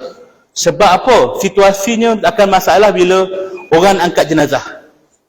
Dia nak angkat jenazah, waktu tu orang akan nampak belakang badan dia. Apa berlaku? Biasanya kalau orang meninggal, dia kalau letak mayat dekat tengah-tengah rumah, selain daripada anak beranak dia, siapa yang paling ramai duduk kat keliling mayat? Bukan, orang lelaki atau perempuan. Sementara nak tunggu tukang mandi datang, siapa yang selalu duduk ramai kat keliling? Lelaki ke perempuan? Ikut normal lah, siapa? Lelaki ke perempuan? Perempuan. Orang lelaki kita kat mana? Bawah pokok. Lambik lah ustaz ni sampai. Kan? Orang perempuan rajin duduk keliling tukang peti Yasin ke apa kan. Tu cerita sebenar lah yang biasa laku. Masalah akan timbul bila kita nak, ustaz sampai dah, jom kita angkat jenazah. Pergi mandikan dia. Nak angkat jenazah, time tu pula kita tutup kain kat depan dia. Kat belakang tak tutup. Nak angkat jenazah tu, dah pegang dah badan dia. Minta lah makcik-makcik kat belakang ni, tolong boleh, kita nak angkat jenazah. Makcik yang duduk kat keliling tu, jangan haraplah dia akan bangun. Dia akan minta orang belakang ghostan. Dia akan ngesot belakang. Pasal apa? Kalau dia bangun, tempat dia akan dijajah oleh orang lain. Dia pegang pada prinsip tu, aku tak boleh, ni tempat aku kan. Belakang. Bila dia duduk dalam posisi macam tu, orang angkat ayat, dia akan nampak aurat dia. Ni berlaku. Ada tanda lahir tu kan. Nampak. Jadi kita tutup mayat tu betul-betul. Dan saya akan ajar kaedah kadang-kadang untuk angkat jenazah. Orang lelaki yang akan angkat jenazah, lelaki ke perempuan jenazah tu, biasanya yang angkat dia lelaki. Jadi kalau jenazah tu perempuan, orang luar pula yang angkat, takkan kita nak pegang badan dia. Letakkan jenazah tu di atas sehelai kain, angkat kain tu. Maka auratnya takkan disentuh oleh orang lain. Itu kaedah pentingnya. Baik, jaga aurat dia, jangan sampai orang nampak aurat dia walaupun sedikit, ya. Baik. Kemudian tuan-tuan, yang keenam, kiamkan tangan dan ikat sendi-sendi jenazah. Kiamkan tangan dia sebab tangan dia masih lembut. Lepas kita dah buka, kiamkan dia. Ikat bahagian tangan dia. Ikat bahagian lutut dia. Lutut. Dan ikat bahagian dua ibu jari kaki dia ni sambungan jari dia supaya dia tetap tegak lurus. 3 ikatan pada badan. Kiam tangan, lutut dan kaki dia. Ikat panjang macam tu. Ya. Kalau kita tak buat awal-awal, badan mayat akan mengeras. Ada satu kes tuan-tuan, berlaku lebih kurang dalam 10 tahun yang sudah. Seorang lelaki tua meninggal malam hari, umur 90 lebih. Tua dah. Anak dia tentulah dah besar, 50-60 umur. Tak tahu nak buat apa. Saya dimaklum ke pihak surau, jenazah dah ada kat surau. Pukul 8 pagi saya datang. Nak urus jenazah. Bawa ke tempat bilik mandi mayat. Bila kita nak buka kain tu, nampak dia masih pakai baju yang malam tadi dia pakai. Ya, baju t-shirt, kain ni. Kenapa tak tukar baju ni? Arwah ni aku apa? Pukul 10 Ustaz. Kenapa tak tukar? Bang. Kami tak tahulah Ustaz. Ustaz buatlah semua. Kesian dia. Pampers pun tak dibuang lagi. Anak tak tahu. Anak dia 4 orang lelaki. Tak tahu. Mungkin dia tak belajar kan. Jadi, tak apalah kita buat. Waktu nak buka baju dia, tangan dah keras. So saya minta izin gunting lah ya. Okey Ustaz buatlah ikut pandai. Saya pun gunting semua, okay, dah clear, najis semua kita buang. Waktu nak mandi jenazah tuan-tuan, kita cuba nak kiamkan tangan dia. Tak boleh, tangan dia dah keras. Keras, tekrip. Saya pun cuba 2-3 kali urut, tak boleh. Memang saya nampak memang tak boleh. Kemudian saya cakap ke anak dia, bang minta maaf ya, jenazah ni nanti waktu kita kafan, tangan dia lurus macam ni. Kita tak boleh nak kiamkan dia, dia dah krem kat sini, kejang dah. Okeylah anak dia setuju. Tapi dalam 4 orang tu seorang tak setuju. Mungkin yang paling bungsu tadi, nampak muda sikit. Ustaz, saya rasa dia kena kiam juga Ustaz. Saya nak bapak saya ni sempurna. Saya kata, bukan saya sengaja. Ini keadaan mayat. Kita tak boleh nak paksa dia. Tak apa Ustaz. Saya pernah ikut kursus. Ustaz tu kata, urut mayat tu dengan minyak. Bagi dia lembut. Oh, abang pernah belajar. Kenapa tak buat semalam? Saya lupa. Ni kita lah ni. Kadang-kadang bila kematian, dia lupa. Tak apalah, abang cubalah. Dia ambil minyak, dia urut. Maka masa jugalah nak tunggu tu.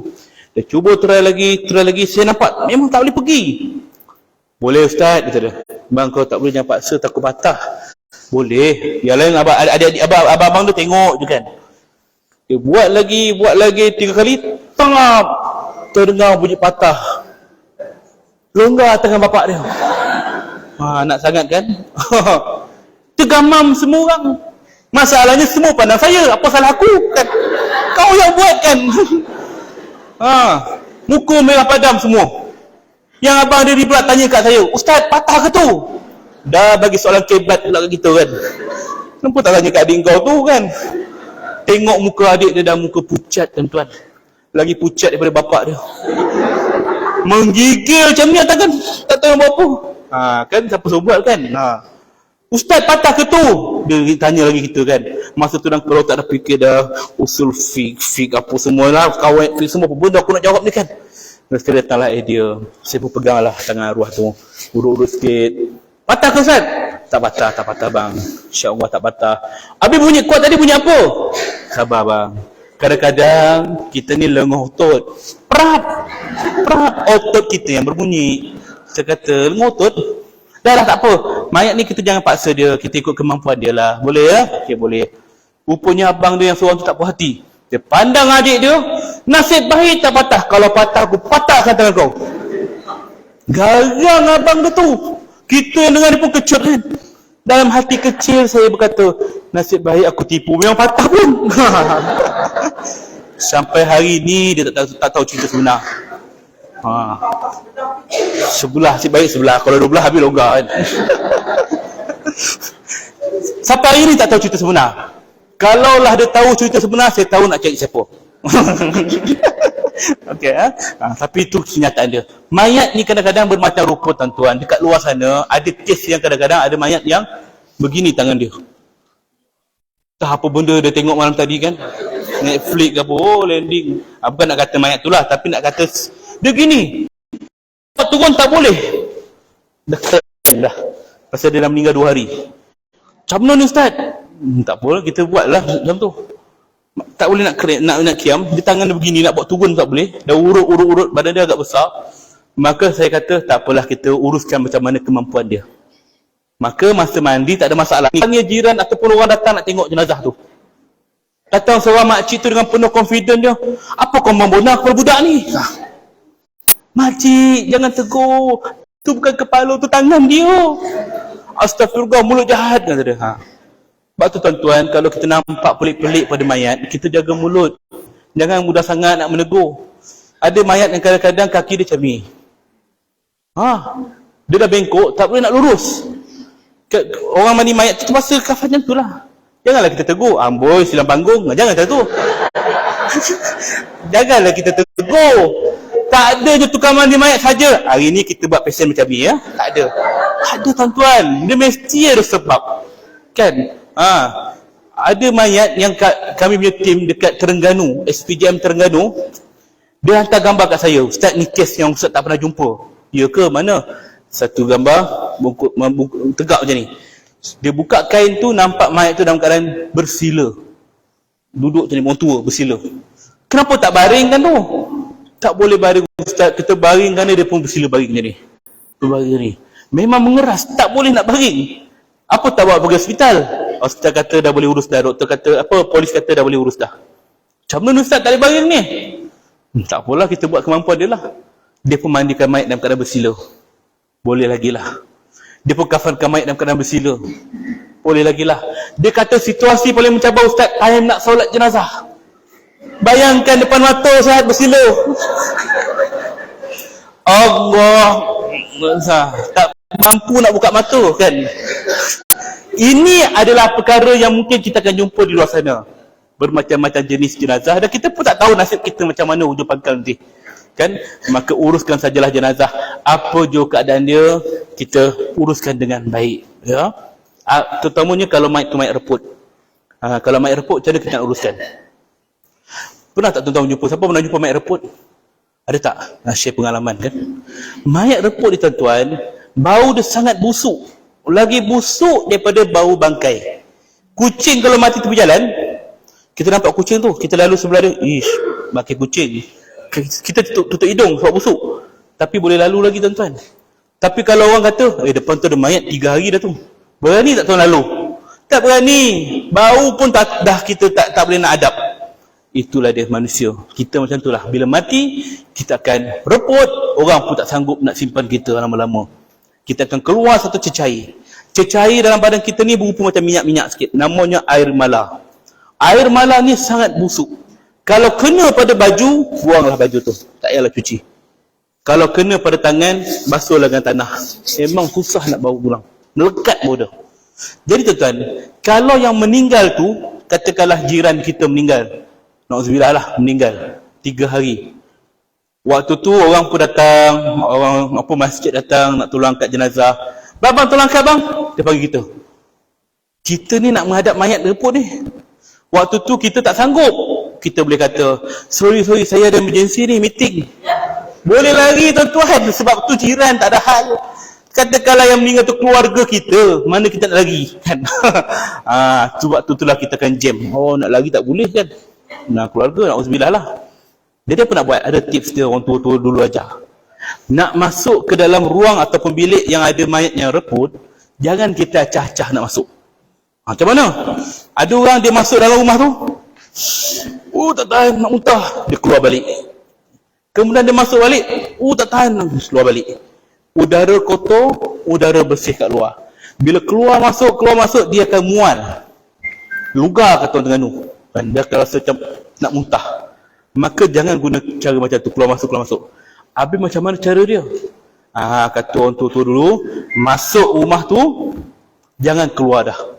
Kalau boleh kunci pintu rapat-rapat. Tap, tak nak bagi kita lagi. Apa nak buat? Hidup bau rumah tu atau dalam bilik tu. Menggigil, dah mata merah dah kan, keluar peluh semua kan. Telan air liur sikit. InsyaAllah kita dapat hadap bau tu. Ni tips dia tuan-tuan. Tapi kena ingat, tips tu pun janganlah tuan-tuan lurus sangat. Saya suruh cium bau bilik. Jangan tuan-tuan pergi cium bau mayat.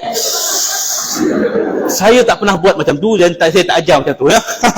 Jangan buat macam tu. Ya. Dan saya pun nak masuk bilik yang ada mayat berput, saya pakai face mask 3 lapis. Janganlah tuan-tuan tanpa filter pergi. Tu serah diri nama dia kan.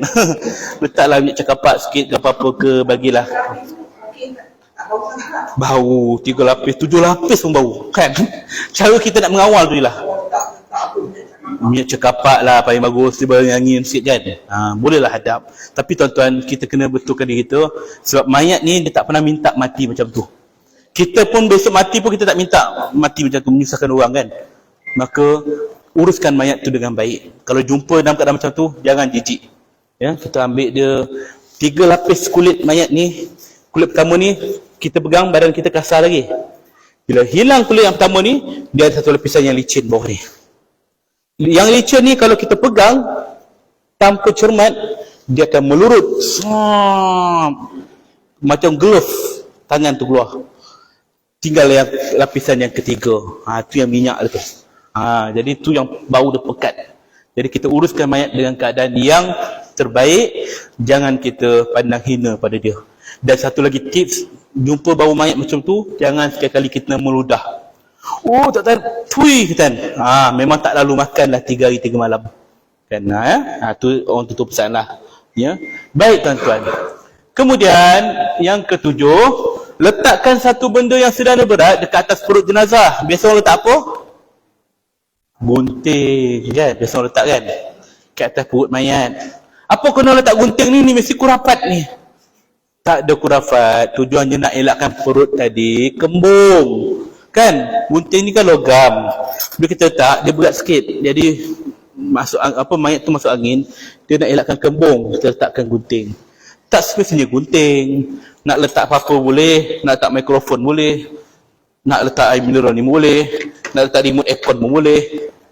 Apa sahaja benda yang sesuai. Yang penting yang logik lah. Tonton jangan letak pula laptop atas tu LCD kan. Yang logik untuk elakkan perut terkembung. Kenapa orang dulu suka letak gunting? Dia bukan kerana kurafat tuan-tuan, tapi kerana nak memudahkan tukang mandi mayat. Tukang mandi mayat bila dia nak uruskan jenazah, "Dek, ada gunting tak kat rumah ni? Tu kat perut mak tu." Senang dia capai. Tu saja, tak ada maksud lain, ya. Apa-apa boleh. Kadang-kadang ada orang letak kitab Yasin ke, kan Quran ke ataupun mayat letak kat sisi kepala mayat, tak sesuai. Bukan pada tempat dia. Jangan letak ayat Quran pada perut dia. Ya. Letak barang lain ya. Baik. Kemudian yang ke-8, gunakan wangi-wangian untuk menutup bau jenazah. Orang datang, kita nak suasana yang tenang, biar orang tak cium bau mayat. Maka orang dulu dia bakar bukhur, asap-asap kan, setangi, kemenyan dan sebagainya. Kita yang baru hidup sekarang ni, bila tengok kaedah orang lama bakar-bakar, kita pun cakap, ini mesti buat syirik ni, kurafat, nak bagi makan jin ni kan. Padahal orang tu nak bagi wangi, bukannya nak bagi makan asap tu dengan jin. Mentang-mentanglah zaman sekarang tak payah bakar-bakar, gantung kat dinding je, 5 minit MB pure kan. Dah kata orang dulu buat kurafat. Jadi maksud saya kat sini, itu adalah kaedah wangian sahaja. Kalau kita tak mampu, mungkin boleh juga guna tabur daun pandan kan, bagi wangi-wangian. Sembuh ke apa-apa yang menghilangkan bau, Ricek ke Shell Talk ke kan. Apa-apa je lah yang wangi untuk mengelakkan orang tercium bau mayat. Baik tuan-tuan, itu selesai bab yang kedua. Okey. Ada soalan? Ya. Apa bacaan yang khusus untuk nak urus mayat supaya hilang rasa takut? Bacaan khusus kita kena baca ayat ruqyah lah pada diri kita. Baca Al-Fatihah, baca 3 qul, baca ayatul kursi. Itu untuk pagar diri kita daripada gangguan syaitan dan yakin pada diri kita dan Allah. Ada soalan lain? Ya?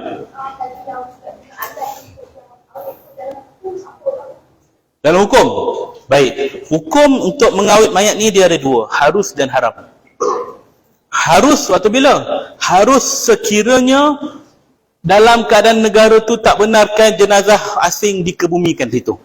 Ada negara macam tu. Contohnya negara China. Contoh kalau ada plan nak pergi ke negara China, pastikan jangan mati kat sana. Kan? Pastikan. Ya? Sebab dia tak boleh terima jenazah luar. Ada tempat-tempat yang terima, tapi kita tak tahu kat mana.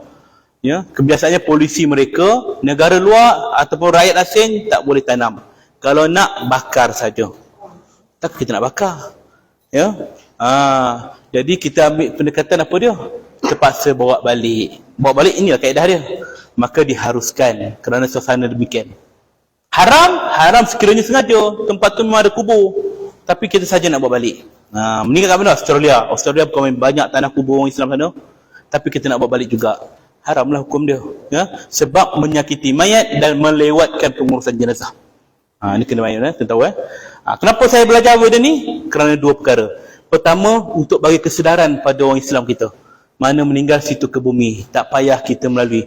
Kalau tidak, tuan-tuan tak tahu cerita ni. Kan? Ada yang baru tahu, macam tu apa dia. Ni kesedaran. Yang kedua saya belajar ni sebab apa?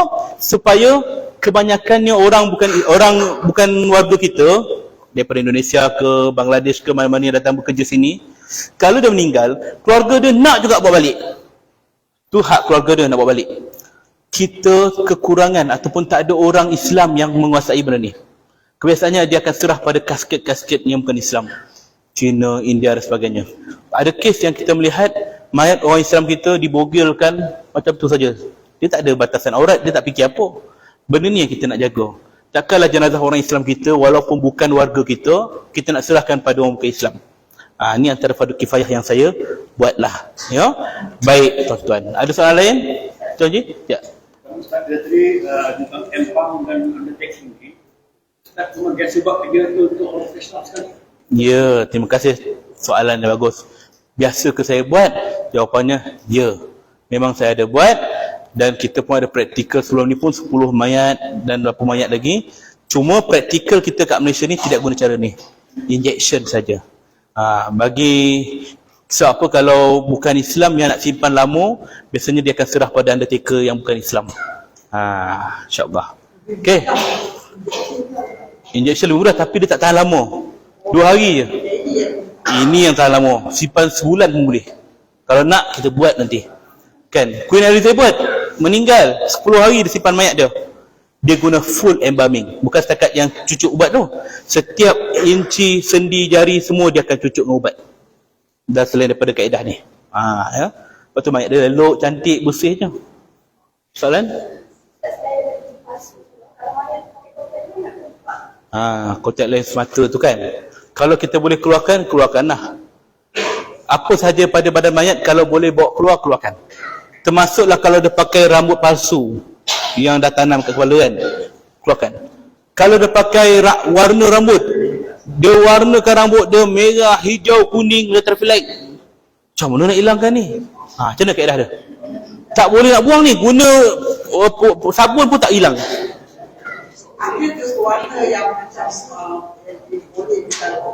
Ada jugalah saya dengar katanya boleh kena uduk semua kan. Tu tak tahulah saya. Tapi situasi yang kalau jelas color dia tu, tak boleh ni, macam mana nak buat ni? Botakkan dia, ambil mesin tu, siapa suruh kau warnakan rambut? Tak boleh. Jangan buat cara macam tu. Ya. Habis macam mana? Kita lalukan air saja. Tak payah nak hilangkan warna tu, biar je. Bukan kemampuan kita nak buat. Kalau dia letak tatu, dia warnakan badan dengan tatu, toreh kan, gambar naga, gambar rimau, gambar monyet, apa semua ada dalam dada tu, salib ke apa, tapi dia orang Islam. Macam mana nak buat ni? Ambil pisau sagat, siat. Jangan buat kerja gila tu. Kalau tak boleh buat, tak boleh hilangkan, biar kita mandikan macam biasa saja. Tak payah nak gosok-gosok kuat-kuat. Kecuali kalau tatu yang kita makan chewing gum tu posin tu, tampal. Itu boleh gosok lah kan. Jadi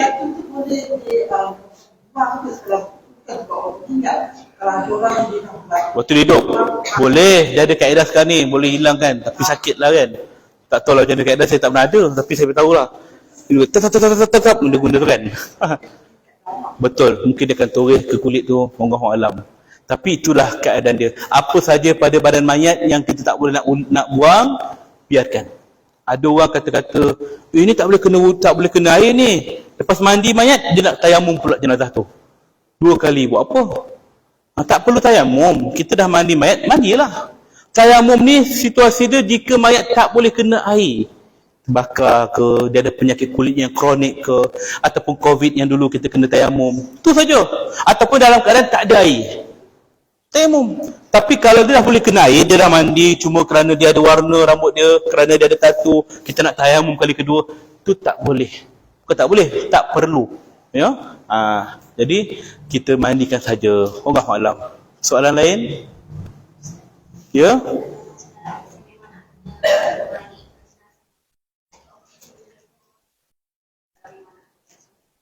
Terima kasih. Kata akak ni tak ada option ke, baik daripada kita hancurkan badan dia, baik kita derma organ. Pendermaan organ ni memang dalam filosofi Islam harus, kalau ikut muzakarah fatwa kita lah, kerana dapat menyelamatkan nyawa lain. Namun organ yang ada pada badan mayat, dia ada benda yang boleh berfungsi, ada benda yang tak boleh berfungsi. Kalau orang tu dah mati, macam mana kita nak degupkan balik jantung yang dah mati? Tutap. Cabutlah, dia dah mati kan, letak kat orang lain. Macam mana nak hidupkan? Maknanya tak ada function dah. Organ dalaman semua tak ada function bila dia dah mati. Apa yang boleh buat? Kulit ada function lagi, kan? Maknanya apa benda yang mungkin urat kita boleh guna lagi. Maknanya tak semua organ yang boleh. Maka yang kita fokus tadi nak hancurkan ni organ dalaman yang memang tak ada function. Terpaksa buanglah. Ya. Orang yang derma organ, katakanlah dia nak derma jantung dia, hati dia bila dia mati nanti, dia berlaku ketika dia masih hidup. Iaitu dalam situasi koma. Ditidurkan ke apa, doktor kata tak ada harapan, so dia pula declaration maknanya dia nak sebagai donator untuk derma organ. Sebelum dia nak derma tu, dia dalam keadaan koma, mesin pernafasan yang bantu dia, kita akan dapat permission daripada waris. Setuju tak kalau kita nak operate dia derma organ? Sebab dia ni dah ijtihad untuk menerma organ. Kalau kau kata, buatlah, tu memang niat dia, baru prosedur tu dijalankan. Waktu dia masih lagi dalam keadaan bernafas, sebenarnya dia dah brain dead, dah mati dah. Tapi oksigen yang bantu dia, kan? Kita kami tutup. Mana orang ada tu? Masuk balik. Tutup. Macam tu. Maknanya itulah proses demo organ dalaman. Bila dah mati, lain pula keadaan dia. Wallahu a'lam. Ada soalan lain? Ya saja. Macam tadi kita kalau mu'alaf, mana dia nak menghadapi kematian kepada bapa yang bukan Islam. Kedua, bagaimana pula ucapan kita sendirilah orang Islam nak ucap kepada orang bukan Islam. Baik. Terima kasih. Orang mu'alaf, dia ada orang tua yang belum Islam, kemudian meninggal dunia. Macam mana dia nak uruskan? Macam mana dia nak buat tanda dia sebagai anak yang bertanggungjawab? Maka tidak ada masalah untuk dia menyantuni keluarga dia. Mak dia meninggal selamanya, bukan Islam. Maka kalau dia memilih prosedur tak nak bakar, dia nak guna kaedah orang Islam, mandi kafan, boleh. Tak ada masalah sebab cara Islam tu yang terbaik. Cuma tidak boleh solat saja. Mandi kafan terus ke bumi. Dia boleh pilih. Sekiranya keluarga kata, mana boleh, kita kena bakar mayat tu, maka dia tak ada pilihan. Sebab dia di luar daripada bidang dia. Apa kemampuan dia. Maka dia boleh ikut, tetapi tidak boleh ikut upacara agama. Ikut mak dia, masuk dalam kuil ke apa ke, tengok. Itu je sekadar mengikuti. Dia tak boleh kata, orang pegang colok, dia pegang colok, tanda hormat. Dia kena tegas dalam pendirian dia. Okey? Kemudian dalam hal, apa soalan keduanya?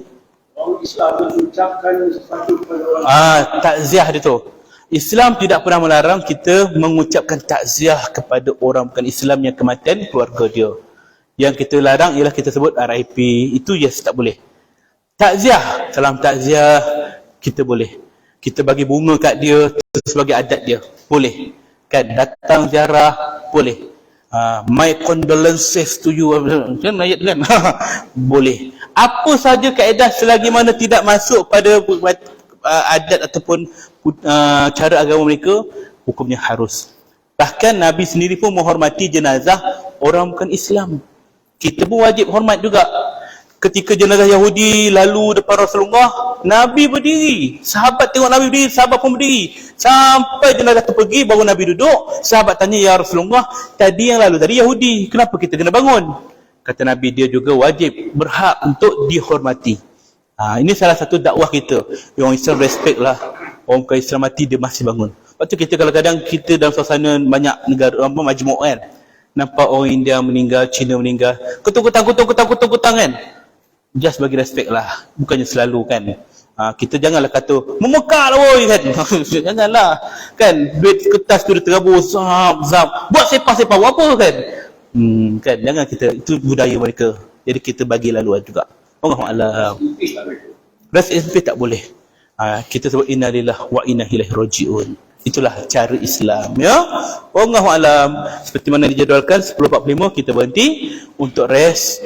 Dan saya serahkan balik pada pengacara majlis. InsyaAllah kita akan sambung balik bukan pukul 11 untuk topik yang seterusnya.